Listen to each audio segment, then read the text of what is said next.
Alright, सो अदिति जी, सबसे पहले तो हैप्पी दिवाली एंड कॉन्ग्रेचुलेशन कि आपकी आश्रम सीजन चैप्टर 2 लोगों को बहुत पसंद आ रहा है। एंड उससे पहले जपनाम अदिति जी। जपनाम जपनाम, बाबा जी की जय हो। वो मत भूलिएगा। तो इतनी सारी अप्रिसिएशन हर जगह से मिल रहा है अदिति जी, कैसे फील करते हैं आप एंड कैसे देखती हैं आप? बहुत ही अच्छा फील कर रही हूँ ऑफ कोर्स, क्योंकि 2020 जैसे ही शुरू हुआ, मेरी पहली जो सीरीज आई थी शी नेटफ्लिक्स पे, उसने हाँ। एक धमाका मचाया था। और फिर अब आश्रम आ रही है, तो आश्रम में भी फर्स्ट पार्ट एक बहुत सक्सेसफुल रहा, सेकंड भी सक्सेसफुल हो चुका है। So I think that I can't ask for anything more, क्योंकि बैक टू बैक हिट्स अगर होती है तो ऑफ कोर्स एक्टर को बहुत अपॉर्चुनिटीज मिलती है और बेहद प्यार और खुशी मिल रही है। So yeah I think I am extremely happy. So Aditi ji, जब आपकी लय भारी आई थी एंड नाउ लव सेक्स धोखा जब आई थी एंड लय भारी आई थी, now she I and now आश्रम आई, तो जब लय भारी आई थी तो हर किसी ने आपको नोटिस किया कि अरे ये लड़की कौन है यार, मतलब इतनी मराठी सिनेमा में इतनी इतनी हिट फिल्म कभी नहीं आई थी एंड लोगों ने अप्रिशिएट किया। एंड नाउ वहां से मुझे ऐसा लगता है पर्सनली कि आपका जो सिलसिला है हिट होने का, जो सिलसिला है वो चल पड़ा। तो कैसे देखते हैं आप? जी, क्योंकि लय भारी मेरी फर्स्ट फिल्म थी, that was my first film. और आई थिंक जब एक फिल्म हिट होती है, तब जैसे पहले जब लय भारी हिट हुई थी, मैं बहुत ही नई थी तो मुझे आइडिया नहीं था एग्जैक्टली। तो मैंने टिकट्स बुक करने के लिए वो बुक माई शो खोला हुआ था और देखा तो सारी सीटें ग्रे कलर की हो चुकी थी हर एक थिएटर में। तो मुझे लगा अरे यार ये पिट गई लगता है, क्योंकि कोई सब सीटें खाली लग रही है। कुछ समझ में नहीं आ रहा है। फिर मेरे एक दोस्त ने मुझसे कहा अरे everything is full, you stupid.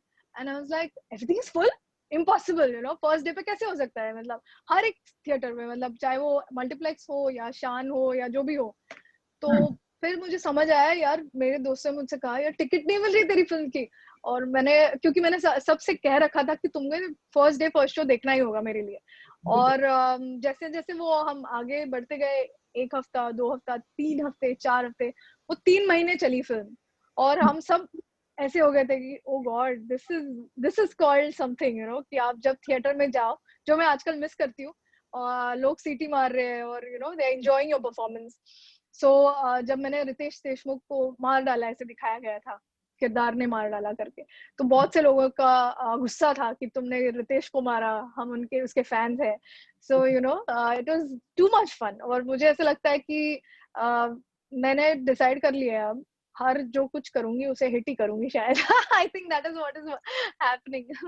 बिल्कुल, सो एंड या। मुझे भी ऐसा लगता है कि वहां से आपका जो हिट होने का सिलसिला है वो चल पड़ा है एंड नाउ अब हम आश्रम में देख रहे हैं। सो अदिति जी, आश्रम की बात करूं, चैप्टर 2 1 आई, लोगों ने बहुत ही अप्रिशिएट किया, 2 आई, तो थोड़ा कुछ बताना चाहेंगे कि कैसा रहा एक्सपीरियंस आश्रम का? आश्रम का एक्सपीरियंस बहुत ही अच्छा रहा, बिकॉज एक तो प्रकाश झा जैसे डायरेक्टर के साथ काम करने का मौका, और दूसरी बात स्क्रिप्ट बहुत ही बढ़िया है। मतलब किरदार देखेंगे आप तो पम्मी मेन जो चला रही है, पूरी कहानी आगे बढ़ा रही है, जो कि मुझे प्रकाश सर ने भी कहा था कि पम्मी की कहानी है। और कैसे फिर वो बाबा उसमें इन्वॉल्व, वो बाबा में इन्वॉल्व होती है और उसके साथ क्या क्या होता है आगे जाके। तो ये किरदार बहुत ही धमाकेदार है। मतलब उसमें बहुत there's a lot of meat to perform, that's what as they say।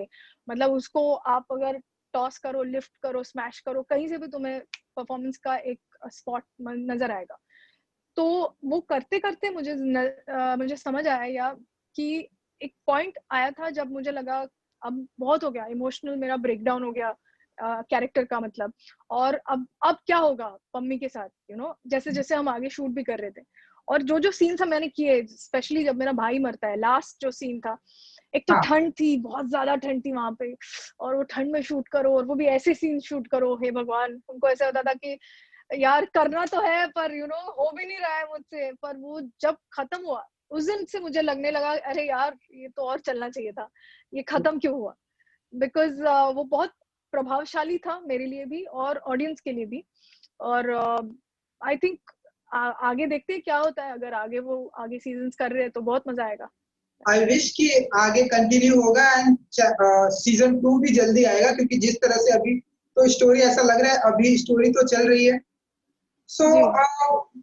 Bobby Deol है एंड बहुत बड़ी स्टार कास्ट है। सो कैसा रहा बॉबी देओल जी के साथ का एक्सपीरियंस? हाँ, हमने सुना, आपने ही बताया था कि आप वहां पर सारी चीजें उनकी खा जाती थी, तो कुछ बताना चाहेंगे? या जी, जैसे ठंड का मौसम है तो हम वो आलू टिक्की मंगाते थे एक छोटी सी दुकान से।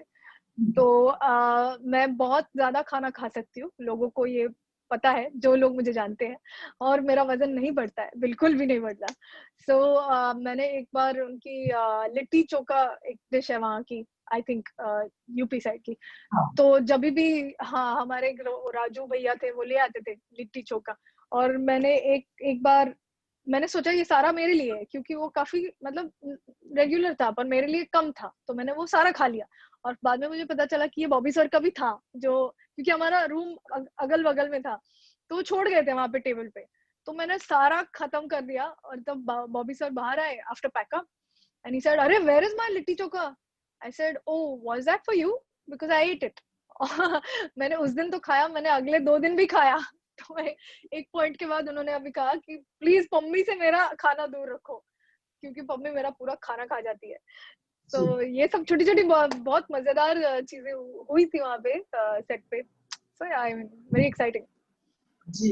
एंड अदिति जी, आपको पता ही है कि जहाँ पर पॉजिटिविटी होती है वहीं पर निगेटिविटी भी होती है।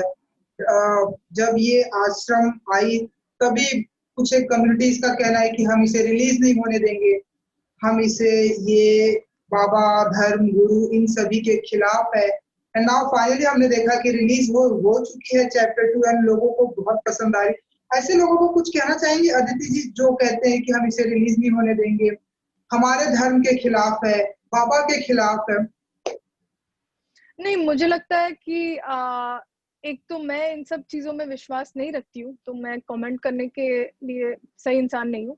पर एक काल्पनिक कहानी है जिसे बनाया गया है, सब किरदार काल्पनिक है, तो इसमें किसी धर्म या जाति या किसी बाबा सॉरी के बारे में कुछ कहा नहीं गया है। सो आई थिंक लोगों ने भी इसे उस तरीके से देखना नहीं चाहिए। सो अगर वो देखते हैं तो फिर पता नहीं मतलब उनकी क्या मेंटालिटी या माइंडसेट होगी, पर I think mostly I really can't comment on this, क्योंकि मेरी वो सोच नहीं है। और आप देखेंगे तो रिलीज तो हो चुका है, तो उसमें कोई दिक्कत आई नहीं थी, शायद उन्हें कुछ सेंटिमेंटल फीलिंग हुई होगी, बुरा लगा होगा। सो हम बातें कर रहे थे अदिति जी कि आप ऐसे, स्पिरिचुअल होना अच्छी बात है, तो आप ऐसे किसी बाबा धर्म गुरु, ऐसे कोई, ऐसी कोई पर्सनालिटी है जिन्हें आप मानती हैं, जिनकी आप बहुत ही रिस्पेक्ट करती हैं? नहीं, आई थिंक मेरे माता-पिता के ऊपर कोई नहीं है, क्योंकि उन्होंने मेरे लिए बहुत किया है, आई थिंक बचपन से लेके बड़ा किया, इतनी सीख दी, इतना सब कुछ दिया, उसके ऊपर आई थिंक कोई नहीं हो सकता। और अपने अंदर जो एक विश्वास है, एक धड़कन जो धड़कती है हमेशा, उसके लिए कोई है, कुछ है अद्भुत शक्ति, मैं उसमें विश्वास करती हूँ, वेरी ऑनेस्टली। फिलॉसफी नहीं बोल रही हूँ, सच बात बोल रही हूँ, क्योंकि आई थिंक खुद में अगर मैं विश्वास करूँगी, तो आगे मैं बढ़ पाऊँगी, नहीं तो जैसे हवा का झोंका तुम्हें जिस तरीके से मतलब जिस दिशा में ये कर लेता है, वैसे अगर आप खुद पे अगर विश्वास नहीं करो, आप देखेंगे पम्मी भी इनफैक्ट उसी चीज़ के बारे में बात कर रही है, क्योंकि वो बहक गई थी, वो एक पॉइंट पे बहक गई थी बिकॉज़ उसका कहीं न कहीं उसके आत्मविश्वास पे ठेस पहुँची थी। जब वो बोलती है कि भाई हमारा कुछ नहीं हो पाएगा अब, ये हम क्षमा रहे, हम यही रहेंगे, वो बोलती है सीधा ये, तो कहीं न कहीं उसका विश्वास टूटा था, इसीलिए वो बाबा के दरबार जाती है। सो आई थिंक आत्मविश्वास रखिए, और बस बाकी तो सब ठीक होगा ही जाए, क्या होगा, गलत क्या हो सकता है? गलत क्या हो सकता है, बिल्कुल। चलिए मैं पम्मी की बात करूं अगर, अदिति जी, जिस तरह से पम्मी एक स्ट्रांग लड़की है एंड जिस तरह से वो अपने आप को बाहर निकालती है, एंड जैसे पहलवान अपने आप को बनाना चाहती है, प्रूव करना चाहती है, हमारी सोसाइटी में भी ऐसे बहुत सारे लोग हैं, लेकिन उन्हें रास्ता दिखाने वाला कोई नहीं है कि हाँ इस रास्ते से जाइए, आप इस रास्ते से जाएंगे तो स्टक हो जाएंगे, फंस जाएंगे, जैसा कि पम्मी हो गई थी। तो जी। ऐसी लड़कियों को कुछ कहना चाहेंगी, क्योंकि आप खुद एक गर्ल हैं? नहीं, मुझे लगता है जैसे मैंने कहा, आत्मविश्वास रखिए, और खुद में जो बिलीफ होता है ना, जो एक कॉन्फिडेंस होता है, अगर उसको आप कायम रखेंगे और लोगों की ना सुने, जो कि मुश्किल होता है ऑफ कोर्स, पर अगर ना सुने लोगों की तो शायद तुम इस चक्कर या चक्रव्यूह से बच पाओगे। तो मुझे लगता है मैं इतना ही कहूंगी, स्पेशली यंग जो लड़कियां हैं जो 14, 15, 16 साल की होती है, जो रेसलर्स थी जहाँ पे हम प्रैक्टिस कर रहे थे, उनके लिए मैं उनसे भी वही कहती थी। उन्होंने मुझसे कहा दीदी आपने कैसे कर लिया ये, मतलब आपने कैसे ज्वाइन किया फिल्म इंडस्ट्री को और ये वो। मैंने कहा मैंने कुछ ज्यादा किया नहीं, मैंने बस काम किया, काम पे फोकस किया, और जैसे जैसे आगे बढ़ते जाओगे तो अच्छा ही होने वाला है। इतना एक माइंडसेट रखो, इंटेंशन रखो, और कुछ गलत होगा ही नहीं फिर। यार एंड हम देख रहे हैं कि आप भी धीरे धीरे आगे बढ़ती जा रही है अपने करियर को और सफलता की बुलंदियों पर। हमने देखा आपने इम्तियाज अली जी की फिल्मों में काम किया एंड नाउ प्रकाश झा जी के साथ में आपने काम किया। सो आगे आने वाले दिनों में ऐसे कौन कौन से ऐसे डायरेक्टर हैं अदिति जी जिनके साथ आप काम करना चाहती हैं, आपके फेवरेट हैं? मेरे फेवरेट में से जोया अख्तर मेरी फेवरेट है। मैं उनको काफी बार कह चुकी हूँ कि मुझे उनके साथ काम करना है। और काफी डायरेक्टर्स हैं जैसे राजू सर, राजकुमार हिरानी, फिर आदित्य धार इज वन ऑफ द, मुझे उरी बहुत पसंद आई थी, मैंने उनकी देखी थी वो फिल्म। तो ये कुछ डायरेक्टर्स है, अनुभव सिन्हा है, अनुराग बासु है, उनकी लूडो मैंने देखी अभी रिसेंटली। तो मुझे ऐसा लगता है कि अलग अलग आपके इंटरव्यू से पहले। अच्छा आपने भी देखी, ओके। या सो बहुत एक मजेदार ट्विस्ट दिया है उन्होंने वो उस फिल्म को। कुछ कुछ सीन्स जैसे वो एक नर्स का सीन है, वो बहुत मजेदार है। So I really like to work with different genres, different, जैसे मुझे अभी कॉमेडी करना है, रोमांटिक फिल्म्स करनी है, ताकि मैं कुछ और भी एक्सप्लोर कर पाऊँ, बिकॉज एज एन एक्टर मुझे भी कुछ चाहिए स्क्रिप्ट से अपने निजी जिंदगी में उसे ढालने के लिए। So yeah, there are many directors I keep following up. Sajid Nadiadwala है जो एक बहुत बड़े प्रोड्यूसर है, उनसे मैं टच में रहती हूँ, उनसे कहती रहती हूँ मुझे सर कास्ट कीजिए please. So yeah, there is the list of directors and producers I want to work with. Actor male female अगर कुछ आप बताना चाहें जिनसे आप बहुत इंस्पायर्ड है, बचपन से आप जिनकी फिल्में देखते आ रही है अदिति जी? बचपन में मैंने ज्यादा फिल्में देखी नहीं ऑनेस्टली, पर आमिर सर है जो मुझे बहुत पसंद है, क्योंकि वो एक परफेक्शनिस्ट है, और मुझे ऐसा लगता है कि अगर आप एक चीज को 10 बार करो ना तो उसमें आप माहिर हो जाओगे, तो फिर उसको करने का मजा अलग आता है।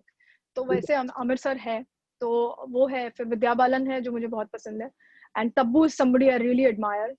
और माधुरी दीक्षित है डांस के लिए, एक अलग अलग सब चीजों में, सब में एक बहुत ही खासियत बहुत रह चुकी है इन द एक्ट्रेसेस। जैसे हम 2000 में हमने देखा था जैसे एक्टर्स और एक्ट्रेसेस का दौर था। सो ये कुछ एक्ट्रेसेस है जो मुझे बहुत पसंद है। चलिए, आई विश कि आप जल्दी इन सभी के साथ काम करें एंड आई विश कि हमें सीजन 2 भी देखने को मिले। आप ऐसी इच्छा रखती है सीजन 2 आए? सीजन 3 अभी जो आएगा, oh सॉरी सीजन 2, हाँ राइट पार्ट 2 था, चैप्टर 2। या राइट। सीजन 2 जरूर, शायद, आई डोंट नो, मुझे अभी तक बोला नहीं गया है, बट जैसे वो अभी जिस मोड पे वो कहानी रुकी है, शायद हम आगे उसमें बढ़ेंगे। तो जैसे ही अनाउंसमेंट होगा आप सबको पता ही चल जाएगा। या चलिए अदिति जी, हमसे बात करने के लिए बहुत बहुत धन्यवाद and Japnam ji. Thank you so much and good luck.